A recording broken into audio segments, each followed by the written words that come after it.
Mesdames, Mesdemoiselles, Messieurs, bonjour et bienvenue dans l'hebdomadaire des marchés du dimanche 5 mars 2017. Et comme chaque dimanche, nous allons revenir aujourd'hui sur les principaux événements financiers de la semaine dernière et analyser la façon dont ils ont influé les devises et les matières premières.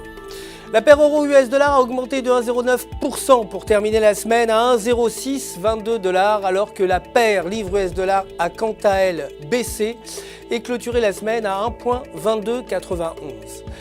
Snap Incorporation a fait son entrée en bourse à 17 $, le titre mercredi, introduisant 200 millions d'actions sur le marché et levant ainsi un fonds total de 3,4 milliards de dollars.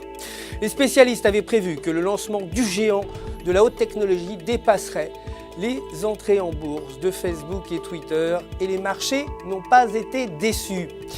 Du côté des matières premières, l'or est en baisse à la clôture des marchés en fin de semaine, perdant 0,52% et terminant à 1226,50 $. Le baril, quant à lui, le baril de brut a augmenté de 1,37%, terminant à 53,33 $.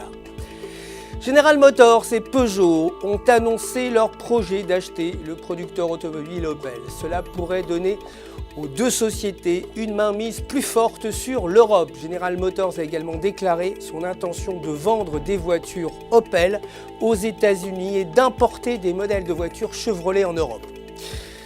Du côté des indices, le Dow Jones a terminé en hausse de 0,01%, clôturant à 21 005,71 points. Le S&P 500 a augmenté de 0,05% également, en terminant à 2383,12 points. Enfin, le Nasdaq a gagné 0,16% pour finir la semaine à 5870,75 points.